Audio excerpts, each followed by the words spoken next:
Hello student, I am Sonam. Welcome back to my YouTube channel अपना विद्यालय। आज के इस वीडियो में हम आप सभी को 22 फरवरी का बिल्कुल वायरल पेपर बता रहे हैं। और अगर आप सभी लोग इस पेपर को तैयार कर लिए तो आप लोग 22 फरवरी के दिन पूरे के पूरे 70 में 70 छाप कराओगे। पूरे के पूरे आप लोग आंसर छाप कराओगे, ठीक है। मात्र आप सभी लोग 22 फरवरी के दिन 824 DZ इस सेट के पेपर को आप लोग, इस पेपर कोड के पेपर को आप लोग तैयार कर लो। पूरे के पूरे आप लोग धुआं करके आओगे, आग लगा कर आओगे, ठीक है। ये पेपर समझिए तो बिल्कुल लीक हो गया है। इसमें से इतना क्वेश्चन यानी बिल्कुल सेम पेपर आएगा आपका 22 फरवरी के। जितने भी क्लास 10th के स्टूडेंट हैं इस पेपर को जल्दी से तैयार कर लो, बिल्कुल फोड़ोगे आप सभी लोग, पूरे पूरे नंबर छापोगे, ठीक है। आप सभी लोग अगर थोड़ा सा यानी 1 घंटे का समय निकाल कर इस पेपर को देख लेते हो तो आप सभी लोग पूरे के पूरे 22 फरवरी को बैठकर एग्जाम हॉल में सिर्फ छापोगी। पूरे पूरे आंसर आप सभी को तैयार रहेगा, ठीक है। तो पूरे पूरे उत्तर के साथ बताएंगे, जल्दी से इस पेपर को आप सभी लोग तैयार कर लो।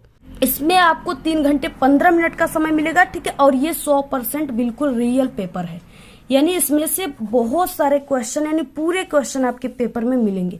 निर्देश में सबसे पहले वही है, 15 मिनट पढ़ना है आपको। इसके बाद इसमें 2 खंड है, खंड अ खंड ब है, ठीक है। और इसके बाद क्या है, खंड अ जो है इसमें 20 ऑब्जेक्टिव क्वेश्चन है, जिसका आंसर आप सभी को OMR शीट पे देना है। और आपको काले और नीले पेन का यूज करना है, बॉल पॉइंट पेन का यूज करना है, यानी ऐसा डार्ट पेन का आपको यूज करना है, ठीक है। और उसके बाद आप सभी को OMR शीट पर अगर एक बार आप लोग किसी भी क्वेश्चन का आंसर ऐसे अंकित कर दिए तो आपको उसको ऐसे काटना नहीं है, नहीं आपको इसमें इरेजर या व्हाइटनर का यूज करना है, ठीक है। उसके बाद देखिए सबसे पहले खंड अ है जिसमें बहुविकल्पी क्वेश्चन है। और यहाँ पे सबसे पहला क्वेश्चन जो बहुत ही इंपॉर्टेंट क्वेश्चन है, हर साल आपकी हिंदी के पेपर में यही सब क्वेश्चन आते हैं, ठीक है। गोदान के लेखक हैं, देखिए गोदान के लेखक कौन है, मुंशी प्रेमचंद है, जयशंकर प्रसाद है, निराला है जिनका पूरा नाम सूर्यकांत त्रिपाठी निराला, या यशपाल है, ठीक है। तो गोदान जो है वो मुंशी प्रेमचंद का बहुत ही पॉपुलर उपन्यास है, यानी ऑप्शन नंबर ए राइट है। नेक्स्ट दूसरा क्वेश्चन बहुत इंपॉर्टेंट क्वेश्चन है। क्वेश्चन क्या है, हिमालय की पुकार के लेखक हैं, ठीक है।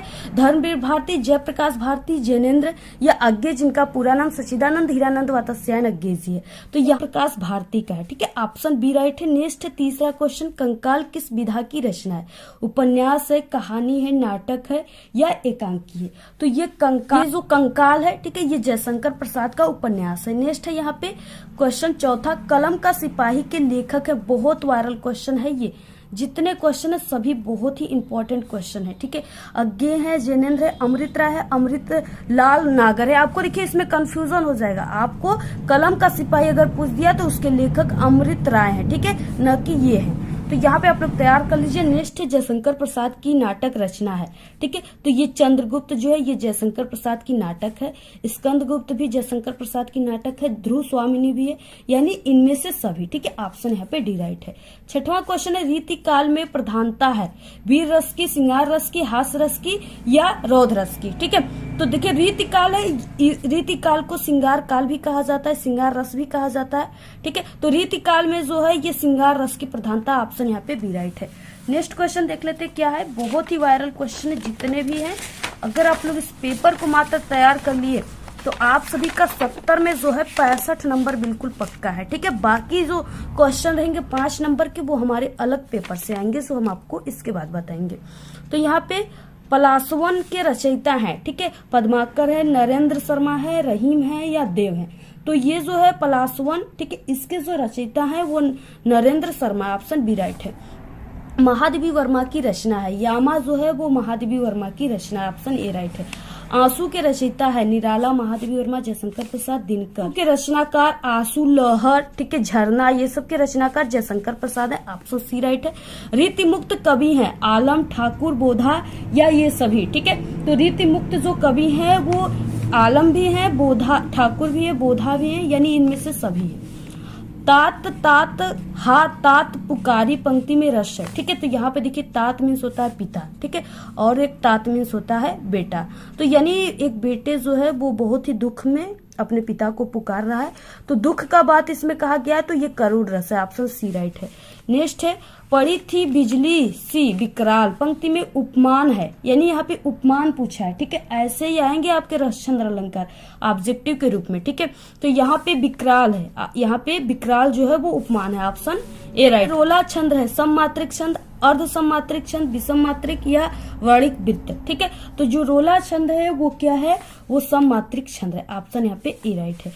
अध्यादेश में उपसर्ग है, देखिए जहां पे ये क्या रहेगा, यहाँ पे जहां पे आधा रहेगा, ठीक है, वहां पे क्या हो जाएगा, मात्रा हो जाएगा। ठीक है, छोटी की मात्रा, तो यहाँ पे क्या हो जाएगा, यानी इसका उपसर्ग पूछा आगे लगने वाले वर्ड, तो जहां पे आधा है वहां हमने आपको बताया कि छोटी की मात्रा हो जाएगा, और यहाँ पे तो ये हो जाएगा अधिक। ठीक है, ऑप्शन ए राइट है। नेक्स्ट है तस्याम में विभक्ति और वचन है, तो यहाँ पे क्या हो जाएगा, इसमें विभक्ति और वचन, तो यहाँ पे देखिए अगर म ऐसे दे दिया और यहाँ पे आ की मात्रा, तो वो सप्तमी विभक्ति।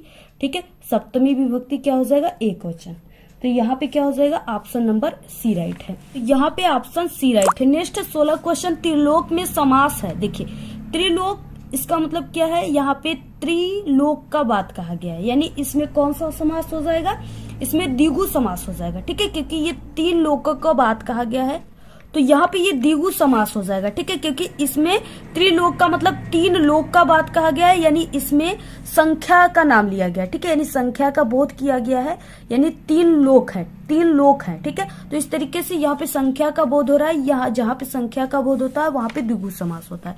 नेक्स्ट है पुष्प का पर्यायवाची शब्द है, नदी, पर्वत, फूल, हाथी। ठीक है, तो वो पुष्प का पर्यायवाची फूल होता है। नेक्स्ट है निम्नलिखित में से संयुक्त वाक्य है, और ये तीनों वाक्य जो है ऑब्जेक्टिव आपके हिंदी के पेपर में न्यू आए हुए। निम्नलिखित में से यहाँ पे संयुक्त वाक्य पूछा है। ठीक है, तो संयुक्त वाक्य इसमें कौन सा हो जाएगा, यहाँ पे वह लड़का गांव में गया और बीमार हो गया, ये क्या है, ये संयुक्त वाक्य है, ऑप्शन बी राइट है। फुर्सत में शीला खूब रियाज करती है। ठीक है, वाक्य का कर्मवाच्य परिवर्तन है, तो यहाँ पे इसका कर्मवाच्य परिवर्तन में क्या हो जाएगा, फुर्सत में शीला के द्वारा, यानी किसी के द्वारा हो रहा है तो वो शीला के द्वारा खूब रियाज किया जाता है, ऑप्शन यहाँ पे डी राइट है। ठीक है, नेक्स्ट आजकल प्रदूषण तेजी से फैल रहा है, और रेखांकित पद परिचय आप सभी को इसमें देना है, तो यहाँ पे क्या हो जाएगा, ऑप्शन यहाँ पे यानी कि संज्ञा है पहला की, यानी एक यहाँ पे स्थान का नाम बोला गया है, भाववाचक है, एक वचन है, पुल्लिंग है, कर्ता है, कारक है। ठीक है, ऑप्शन यहाँ पे बी राइट है। तो ये थे ऑब्जेक्टिव क्वेश्चन 20। इसके बाद आता है सब्जेक्टिव क्वेश्चन, और बहुत ही वायरल पेपर है और बहुत ही वायरल क्वेश्चन है। ठीक है, और इसमें तो यहाँ पे देखिए क्या है, मित्र का कर्तव्य इस प्रकार बताया गया है, बहुत ही ये वायरल है, ये गद्यांश आपके पेपर में जरूर रहेगा। उच्च और महान कर्म में इस प्रकार सहायता देना, मन बढ़ाना और साहस दिलाना कि तुम अपने निज के सामर्थ्य के, ठीक है, सामर्थ्य के बाहर काम कर जाओ, यह कर्तव्य उसी से पूरा होगा जो दृढ़ चित्त और सत्य संकल्प का हो। इससे हमें ऐसे ही मित्रों की खोज में रहना चाहिए जिनमें हमसे अधिक आत्मबल हो। हमें उनका पल्ला उसी तरह पकड़ना चाहिए जिस तरह सुग्रीव ने राम का पल्ला पकड़ा था। मित्र हो तो ठीक है, प्रतिष्ठित और शुद्ध हृदय के हो, मृदुल और पुरुषार्थी हो, शिष्ट और सत्यनिष्ठ हो, जिससे हम अपने को उनके भरोसे पर छोड़ सके और यह विश्वास कर सके कि उनसे किसी प्रकार का धोखा न होगा। ठीक है, इस तरीके से दिया हुआ है यहाँ पे गद्यांश। अब इसके बाद क्वेश्चन क्या है, सबसे पहले कि उपयुक्त गद्यांश का संदर्भ लिखिए। संदर्भ में आपको पाठ का नाम, लेखक का नाम लिखना होता है।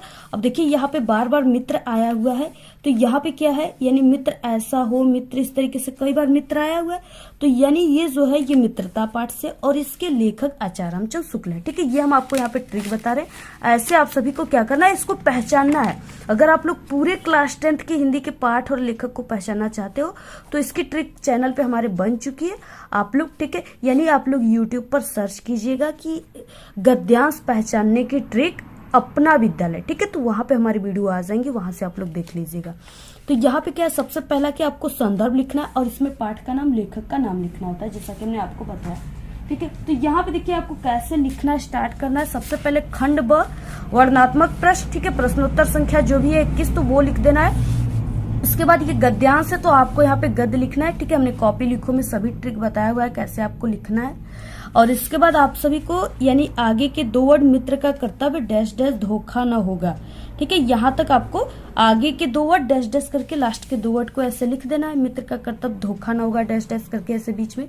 उसके बाद पहला क्वेश्चन में संदर्भ बोला है तो आपको संदर्भ हेडिंग डाल देना है। इसमें लिखना क्या है, प्रस्तुत गद्यांश हमारी पाठ्य पुस्तक, ठीक है, हिंदी से लिया गया तो हिंदी को आपको ब्लैक पेन से कामा के अंदर लिखना है। हिंदी के गद्य खंड है तो गद्य खंड में संकलित मित्रता नामक पाठ से लिया गया है। इस पाठ के लेखक आचार्य रामचंद्र शुक्ल जी हैं, ठीक है। ऐसे आप सभी को पूरा लिखना है, स्क्रीनशॉट ले लीजिए, पक्का आपके एग्जाम में यही आएगा। रेखांकित अंश की व्याख्या दूसरा क्वेश्चन है। इसमें सिर्फ आपको यहाँ से लेकर के यहाँ तक की व्याख्या करना है। जिसके नीचे ये ब्लैक वाली अंडरलाइन होती है सिर्फ उसी का व्याख्या आप सभी को करना होता है, ठीक है। तो जैसे है उसी तरह से करना है, बस आपको लिखने की तरीका आप सभी को अपने से यानी कुछ अपने शब्दों में लिखना है। सबसे पहले आपको दूसरा में रेखांकित अंश की व्याख्या हेडिंग डालना है, ठीक है। लिखना क्या है, प्रस्तुत पंक्ति में लेखक कहता है कि, यानी ये 4 वर्डों से आपको शुरुआत करना है, ठीक है, कि एक सच्चा मित्र अपने मित्र की, यानी इसमें मित्र का बात ही कहा गया और एक सच्चे मित्र के बारे में ही बताया गया, यानी मित्र एक सच्चा होना चाहिए, ठीक है। तो वही यहाँ पे बताया गया, एक सच्चा मित्र अपने मित्र की अच्छे व महान कार्यों को करने में इस प्रकार सहायता करता है, साहस देता है कि वो साहस और दृढ़ संकल्प में, ठीक है, बल पर अपने से भी अधिक कार्य कर जाता है। ऐसा कार्य वही व्यक्ति कर सकता है जिसका मन शक्तिशाली हो और जो स्वभाव का दृढ़ निश्चयी हो, ठीक है। इस तरीके से आप सभी को क्या करना है, लिखना है। आपके मित्र कैसे, आप लोग कमेंट करके जरूर बताइएगा कि आपको साहस देते हैं कि आप थोड़ी सी तुम और मेहनत कर लो, पढ़ाई पर ध्यान दो और थोड़ी सी मेहनत हम सभी लोग मिलकर कर लिया जाए, जिससे हमारा बोर्ड एग्जाम में 90% 95% आ सके, ठीक है। तो आप लोग कमेंट करके बताइएगा जिसके मित्र ऐसे होंगे फ्रेंड, ठीक है। इसके बाद नेक्स्ट है यहाँ पे मित्र का कर्तव्य कैसा होना चाहिए। तो देखिए इसका आंसर आप सभी को इसी में मिल जाएगा, ठीक है। इसका आंसर आपको इसी पैसेज में मिल जाता है। तो यहाँ पे मित्र हो तो प्रतिष्ठित और शुद्ध हृदय के हो, ठीक है, यहाँ से लेकर के और यहाँ तक विश्वास कर सके, यहाँ तक आप लोग 2 लाइन क्या करेंगे, इसमें आप लोग लिख दोगे। अब आपको लिखना कैसे, देखिए इस तरीके से आपको लिखना है, मित्र ऐसा हो जिसका समाज सम्मान हो या जो सत्य में निष्ठा रखने वाला हो, पट हो, ठीक है, यानी उसके अंदर किसी भी प्रकार की कपट न हो, छल न हो, सभ्य हो, परिश्रमी हो, ठीक है, सत्यनिष्ठ होना और एक अच्छे मित्र का गुण है, यानी इस तरीके से मित्र को होना चाहिए। तो ऐसे आप सभी को पूरा लिखना है। इसके बाद देखिए अथवा है, दोनों में से आप लोग को किसी एक का ही गद्यांश को सॉल्व करना है और उसके उत्तर को लिखना है, ठीक है। तो आज विज्ञान मनुष्य के हाथों में अद्भुत और अतुल शक्ति दे रहा है। उसका उपयोग एक व्यक्ति और समूह के उत्कर्ष और दूसरे व्यक्ति और समूह के गिराने में होता ही रहेगा। इसलिए हमें उस भावना को जागृत रखना और उससे जागृत रखने के लिए कुछ ऐसे साधनों को भी हाथ में रखना होगा जो उस अहिंसात्मक, ठीक है, यहाँ पे जैसे अहिंसात्मक आ गया, त्याग की बात आ गई, भावनाएं आ गई, ठीक है, इस तरीके से आ गया। तो आप सभी को पहचान लेना है कि ये जो है ये भारतीय संस्कृति पाठ से है, ठीक है, भारतीय संस्कृति। और भारतीय संस्कृति यानी भारत के संस्कृति के बारे में जो आपके चैप्टर में बात कहे हैं, लिखे हैं, वो है भारत से ही रिलेटेड है, यानी वो देशभक्ति से ही रिलेटेड है, डॉक्टर राजेंद्र प्रसाद। तो आप सभी को, ठीक है, यानी पाठ का नाम, लेखक का नाम ऐसे संदर्भ में लिख देना है। बाकी रेखांकित अंश की व्याख्या में आपको यहाँ से लेकर के यहाँ तक व्याख्या करना है। उसके बाद एक क्वेश्चन है जिसका आंसर आपको इसी में से ढूंढकर लिखना होता है, ठीक है। जैसे हमने आपको बताया उसी तरीके से आप लोग इसको ढूंढकर लिख लीजिएगा। जैसे यहाँ पे भावना आ गया, जागृत आ गया, ठीक है, तो यहाँ से क्या हो गया, इसका आंसर इसी में आपको मिल गया, यानी यहाँ पे इसलिए, ठीक है, यहाँ से लेकर के और रखना होगा, यहाँ तक इसका आंसर हो गया, आप लोग लिख लीजिएगा। नेक्स्ट है 22 क्वेश्चन। दिए गए पद्यांश पे आधारित 3 प्रश्नों का आपको उत्तर देना है। दिया है, या अनुरागी चित्त की गति समझे नहीं कोई, ज्यों ज्यों बूढ़े श्याम रंग त्यों त्यों उजलू होय, बसे बुराई जासुतन ताही को सन्मानू, भलो भलो कही छोड़िए खोटे ग्रह जपुदानु, ठीक है, इस तरीके से दिया हुआ है। ये भी 6 नंबर का है। यहाँ पहले में दिया हुआ है संदर्भ लिखने के लिए। अब आपको संदर्भ इसका कैसे लिखना है, सबसे पहले प्रश्नोत्तर संख्या 22 है तो 22 लिखना है, पद है तो पद लिखना है, हेडिंग। इसके बाद या अनुरागी डैश डैश जपू दानू, ठीक है, ऐसे आपको लिख देना है। इसके बाद संदर्भ आपको हेडिंग डालना है और संदर्भ में क्या हो जाएगा, प्रस्तुत पद्यांश। ये पद्यांश है तो पद्यांश हमारी पाठ्यपुस्तक हिंदी के, पद है तो पद खंड में संकलित बिहारी सतसई से लिया गया है। इसके रचनाकार बिहारी जी हैं, ठीक है, यानी बिहारी के दोहा के बिहारी सतसई से लिया गया है। यानी ऐसे आपको भी लिख सकते हो, या ऐसे भी आप लोग लिखोगे तो बिल्कुल सही है। उसके बाद यहाँ पे रेखांकित अंश की आपको व्याख्या करना है, यानी यहाँ से लेकर के यहाँ तक सबसे पहले हेडिंग लिख लीजिए, रेखांकित अंश की व्याख्या। इस पंक्ति में कवि कहते हैं, इसमें कवि कहेंगे तो कवि कहते हैं, कवि कहते हैं कि श्री कृष्ण से प्रेम करने वाले मेरे मन की दशा अत्यंत विचित्र है। इसकी दशा कोई नहीं समझ सकता, क्योंकि प्रत्येक वस्तु जो है काले रंग में डूबने पर काली हो जाती है।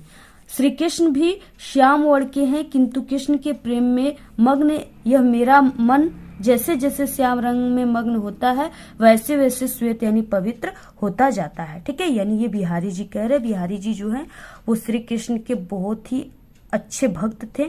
ठीक है, उनको बहुत ही श्री कृष्ण के यानी वो भक्ति में लीन थे, तो इसलिए वो श्री कृष्ण के बारे में लिखे हुए हैं, भगवान श्री कृष्ण के बारे में। तो ऐसे आप सभी को पूरा व्याख्या करना है। इसके बाद इसमें एक क्वेश्चन है। क्वेश्चन क्या है यहाँ पे कि इस पद्यांश में कौन सा छंद है। ठीक है, तो इस पद्यांश में जो है ये दोहा छंद है, क्योंकि ये बिहारी जी की दोहा से लिया गया है, तो यहाँ पे दोहा छंद है। ठीक है, और इसके बाद देखिए नेक्स्ट अथवा क्वेश्चन है। ऐसा रण राड़ा करता था पर उसको था संतोष नहीं, छड़ आगे बढ़ता था वो पर कम होता था रोष नहीं। ठीक है, कहता था लड़ता मान कहाँ मैं, कर लूं रक्त स्नान कहाँ, जिस पर तय विजय हमारी है वो मुगलों का अभिमान कहाँ। इस तरीके से दिया हुआ है। यानी ये देखिए एक तरह से छड़ यानी मुगलों का अभिमान कहाँ, रक्त स्नान कहाँ, यानी इसमें एक युद्धों के बारे में वर्णन किया गया है। ठीक है, लड़ता यानी इसमें युद्ध के बारे में कहा गया है। तो युद्ध वाला जो चैप्टर है आपके हिंदी के पेपर में, यानी वो हिंदी के बुक में जो है वो हल्दी घाटी है, हल्दी घाटी। ठीक है, और इसके जो लेखक हैं वो श्याम नारायण पांडे हैं, पांडे। आप लोग ऐसे इनको ठीक है बता दे रहे हैं, आप लोग इसी हिसाब से इसको लिख लीजिए। इसके बाद देखिए यहाँ पे रेखांकित अंश की व्याख्या में आप लोग यहाँ से लेकर यहाँ तक व्याख्या कर लीजिएगा। और इसके बाद इस पद्यांश में कौन सा छंद है। ठीक है, तो यहाँ पे इस पद्यांश इसमें देखिए कौन सा छंद है, तो इसमें मुक्त और तुकांत है। ठीक है, तुकांत छंद है, आप लोग इसको नोट कर लीजिएगा। इसके बाद देखिए 23 क्वेश्चन है। दिए गए संस्कृत गद्यांशों में से आपको किसी एक का संदर्भ और इसका हिंदी अनुवाद करना है। ठीक है, 2 नंबर आपको संदर्भ पे, 3 नंबर अनुवाद पे, टोटल 5 नंबर का है। तो यहाँ पे दिया ईसा नगरी भारतीय संस्कृति संस्कृत भाषाच्य केंद्र स्थलम अस्ति। ठीक है, यहाँ से लेकर के यहाँ तक पारसी भाषायाम कारितः यहाँ तक दिया है। या इसका देखिए क्या हो जाएगा, बहुत ही ये वायरल है, इंपॉर्टेंट है, हर साल आता है, और इसका जो है बहुत ही सरल है। ठीक है, अथवा करके एक दिया हुआ है। तो यहाँ पे पहले का आंसर क्या हो जाएगा, तो आपको लिखना कैसे है, तो यहाँ पे प्रश्नोत्तर संख्या 23 संस्कृत गद्य है, तो आपको लिख देना ऐसा नगरी डैश डैश कारितः। ठीक है, संदर्भ में हो जाएगा प्रस्तुत गद्यांश हमारी पाठ्य पुस्तक हिंदी संस्कृत खंड हो जाएगा, में संकलित वाराणसी नामक पाठ से लिया गया है। हिंदी अनुवाद क्या हो जाएगा, यह नगरी भारतीय संस्कृति और संस्कृत भाषा का केंद्र स्थल है, यहीं से संस्कृत साहित्य और संस्कृत का प्रकाश सब जगह फैला था। ठीक है, मुगल युवराज दारा सिकोह ने यहाँ आकर भारतीय दर्शन शास्त्रों का अध्ययन किया था। वो उनके ज्ञान से ऐसा प्रभावित हुआ कि उसने उपनिषदों का अनुवाद फारसी भाषा में कराया। ठीक है, ऐसे आपको लिखना है, पूरा स्क्रीनशॉट ले लीजिए। इसके बाद इसमें अथवा करके दिया हुआ है। ठीक है, तो यहाँ पे जो अथवा करके दिया हुआ है ये जो है ये प्रबुद्धो ग्रामीण पाठ से है। यहाँ पे देखिए दिया है ना नागरिकस्य, और यहाँ पे ग्रामीणम यहाँ पे दिया हुआ है, तो ये जो है ये प्रबुद्धो ग्रामीण पाठ से है। यहाँ पे 24 दिए गए संस्कृत पद्यांश में से किसी एक का संदर्भ सहित आपको हिंदी में अनुवाद करना है। 2 नंबर आप सभी को संदर्भ पे, 3 नंबर अनुवाद पे, टोटल 5 नंबर का है। 2 दिया है, किसी एक को ही करना है। सर्वे भवन्तु सुखिनः, सर्वे सन्तु निरामया, सर्वे भद्राणि पश्यन्तु मा कश्चित् दुःखं भाग्भवेत्। और अथवा दिया है बंधन मरणम वापि जियो वापि पराजय उभयत समो वीर वीर भारो ही वीरता। ठीक है, ऐसे दिया हुआ है। दोनों में से आपको किसी एक के ही बारे में लिखना है। अब यहाँ पे देखिए प्रश्नोत्तर संख्या 24 और संस्कृत पद है, तो संस्कृत पद सर्वे भवन्तु। ठीक है, और डैश डैश भवेत्। संदर्भ में हो जाएगा प्रस्तुत श्लोक हमारी पाठ्य पुस्तक हिंदी के संस्कृत खंड के अंतर्गत भारतीय संस्कृति नामक पाठ से लिया गया है। हिंदी अनुवाद क्या हो जाएगा, सर्वे भवन्तु सुखिनः। ठीक है, यानी सभी लोग सुखी हो, और उसके बाद सर्वे सन्तु निरामया, सब लोग निरोगित रहे। ठीक है, यानी सब लोग निरोगित रहे, यानी किसी को भी रोग न हो। निरोग हो, ठीक है। और उसके बाद सर्वे भद्राणी पश्यन्तु, यानी भद्राणी का मतलब यानी कि कल्याण को, ठीक है, सभी लोग कल्याण को देखें। उसके बाद माँ कश्चित दुख भागवत, कोई भी दुखी न हो, अर्थात सभी के कल्याण की कामना की गई है, ऐसे आप सभी को लिखना है। उसके बाद देखिए 26 क्वेश्चन है जिसमें खंड काव्य होता है और ये 3 नंबर का होता है। यहाँ पे कि अपने पठित खंड काव्य के आधार पर निम्नलिखित प्रश्नों में से किसी एक का उत्तर दीजिए, ठीक है। और ये जिला वाइज होता है, आप लोग को जिस जिले के हो उसी हिसाब से आपको किसी एक खंड काव्य के उत्तर को याद करके जाना है, ठीक है। और ये 3 नंबर का है, आप सभी को 3 पेज इसको लिखना है, तभी आपको 3 नंबर मिलेंगे।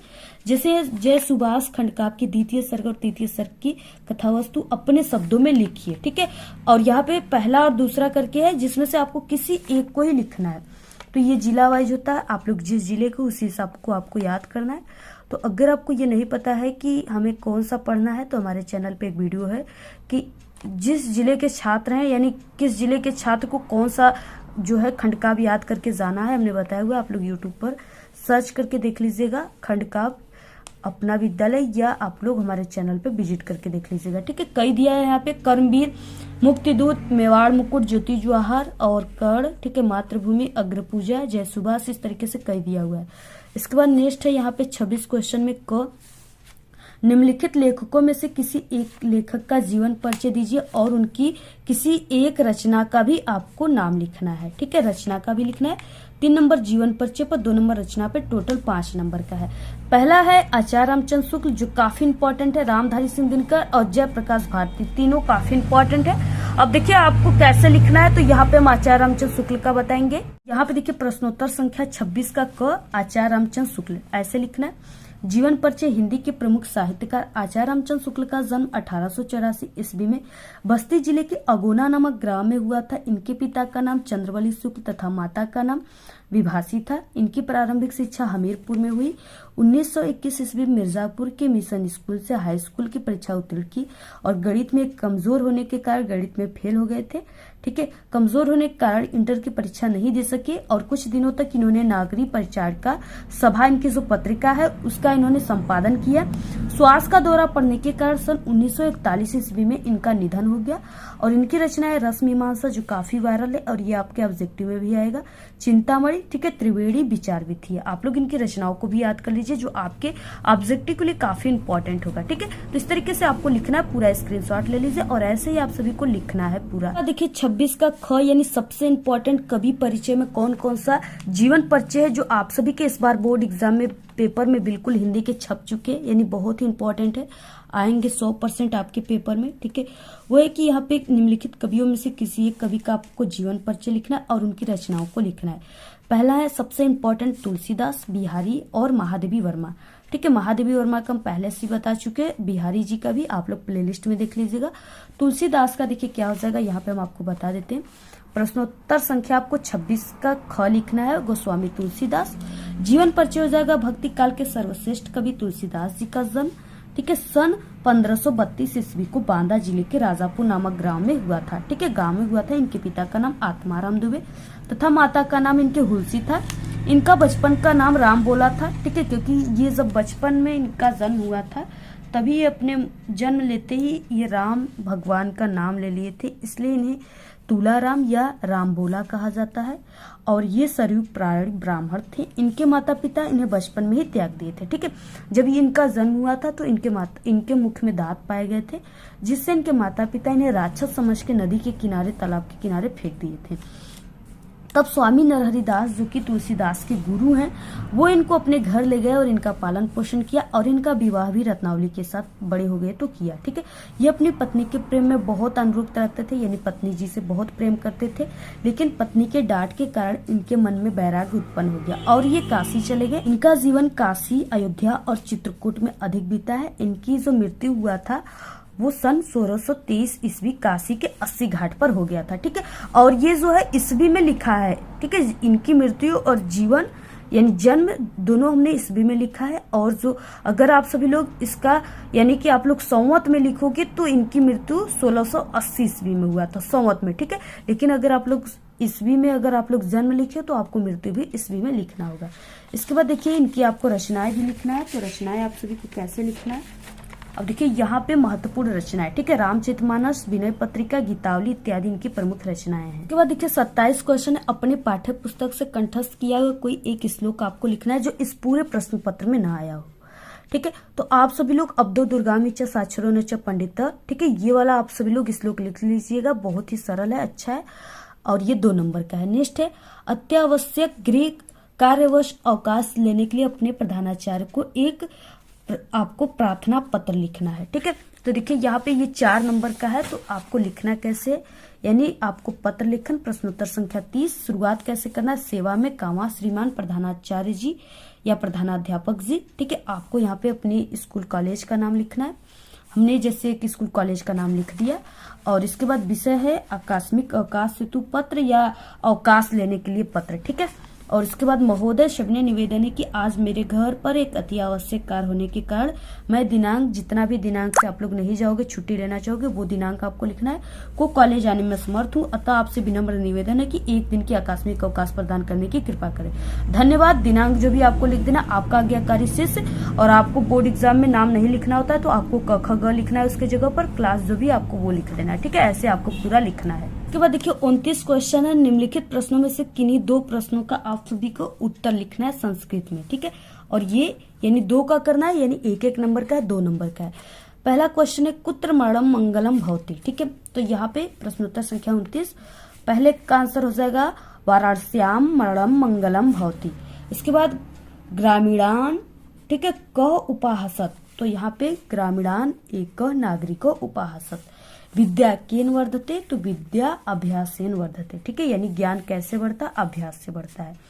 उसके बाद 30 क्वेश्चन है, निम्नलिखित विषयों में से किसी एक विषय पर आपको निबंध लिखना है जो कि 7 नंबर का है। पहला है प्रदूषण की समस्या और समाधान, जो कि हमने आपको कई बार बता चुका है। ठीक है, चैनल पे विजिट करके देख लीजिएगा। क्रिकेट मैच का आंखों देखा हाल, आप लोग इसको भी लिख लीजिएगा। परिश्रम ही सफलता की कुंजी है। ठीक है, ये भी हमने बताया हुआ है। देश प्रेम भी हमने बताया हुआ है। और यहाँ पे मोबाइल से होने वाले जो है दुष्परिणाम, यानी मोबाइल से दुष्परिणाम जो है क्या होता है, इस पे हम आप सभी को निबंध बताते हैं। बहुत ही इंपॉर्टेंट है, देखिए कई बार आप सभी के एग्जाम में ये आने वाला है। ठीक है, कई बार आया हुआ है, तो इस तरीके से हो जाएगा। मोबाइल के अति प्रयोग से संभावित हानियां, ऐसे भी आएगा तो आप लोग ऐसे ही लिखिएगा। रूपरेखा सबसे पहले प्रस्तावना, सुविधाओं की खान, ठीक है, जीवन शैली का अटूट अंग, मोबाइल के दुष्परिणाम, उपसंहार। इस तरीके से सबसे पहले प्रस्तावना हेडिंग डालना है आपको। प्रस्तावना में आप सभी को क्या लिखना है, देखिए सबसे पहले कि प्रस्तावना है, सबसे पहला हेडिंग प्रस्तावना है। मोबाइल का अर्थ है कि गतिशील, इस प्रकार मोबाइल फोन का अर्थ है एक ऐसा दूरभाष यंत्र है जिसे मनुष्य जहां चाहे ले जा सके और अब हमेशा अपने साथ रख सके। ठीक है, मोबाइल फोन की इसी खूबी ने इसे घर घर पहुंचा दिया है। मोबाइल फोन के माध्यम से व्यक्ति कहीं भी रहकर विश्व के किसी भी क्षेत्र में रह रहे लोगों से संपर्क स्थापित कर सकता है। ठीक है, सुविधाओं की खान, वर्तमान समय में इसके नित्य नए नए मॉडल विभिन्न मूल्यों पर उपलब्ध हैं। मोबाइल फोन की कंपनियां ग्राहकों की आवश्यकताओं को देखते हुए अनेक विशेषताओं वाले मोबाइल फोन बना रही हैं। ठीक है, आज मोबाइल फोन में बातचीत करने के साथ साथ संगीत सुनने, फोटोग्राफी करने तथा गणना करने की भी सुविधाएं उपलब्ध है और हमारे स्मार्टफोन से पढ़ने की भी सुविधा उपलब्ध है। ठीक है, आप लोग जो सुन रहे हो हमारी बातों को, ये वायरल पेपर को देख रहे हो जिससे आपका हिंदी में 70 में 70 इस पर पक्का हो जाएगा, तो आप लोग इसी स्मार्टफोन के माध्यम से, मोबाइल फोन के माध्यम से ही तो देख रहे हो। ठीक है, तो इसमें भी सुविधा है। इतना ही नहीं, आज इसका प्रयोग कंप्यूटर की तरह किया जा रहा है। मोबाइल फोन पर ही इंटरनेट की सुविधाओं का लाभ उठाया जा रहा है। जीवन शैली का अटूट अंग, मोबाइल फोन वर्तमान समय में प्रत्येक व्यक्ति की जीवन शैली का महत्वपूर्ण अंग बन चुका है। मोबाइल फोन, ठीक है, त्वरित यानी कि संप्रेषण का मुख्य साधन है। बिजली का बिल जमा कराने से लेकर के बैंकिंग क्रियाकलाप तक आदि सभी कार्य घर बैठे मोबाइल के द्वारा संभव हो जाता है। मोबाइल के द्वारा हम एक दूसरे से दूर होते हुए भी जुड़े रहते हैं। जो काम चिट्ठी पत्र आदि से हफ्तों महीनों में होता था वो मोबाइल के द्वारा मिनटों में संभव है। ठीक है, पहले क्या होता था कि लोग चिट्ठी लिखते थे। ठीक है, उसके बाद अगर वो चिट्ठी आज लिख रहे हैं तो 20 दिन बाद जो चिट्ठी है वो डाकिया के द्वारा, ठीक है, उसके पास पहुंचेगा जिसके द्वारा ये लिखा गया है, यानी जिसके बारे में लिखा गया है। ठीक है, तो अब क्या है, तुरंत आप लोग लिखोगे मोबाइल फोन से और मैसेज आप लोग सेंड कर दोगे। ठीक है, ईमेल सेंड कर दोगे। तो ऐसे बहुत ही यानी चुटकियों में, सेकंडों में हो जा रहा है, वो मोबाइल के द्वारा मिनटों में संभव है। आज ये सिर्फ सुविधा की वस्तु न होकर हमारी आवश्यकताएं बन गया है। आज ठीक है, साधारण से लेकर साधारण व्यक्ति के हाथों में भी मोबाइल फोन को देखा जाना इसकी उपयोगिता को प्रमाणित करता है। मोबाइल के जो है दुष्परिणाम क्या है? मोबाइल आज के युग की आवश्यकता है, किंतु इसके दुरुपयोग से हानियां भी है।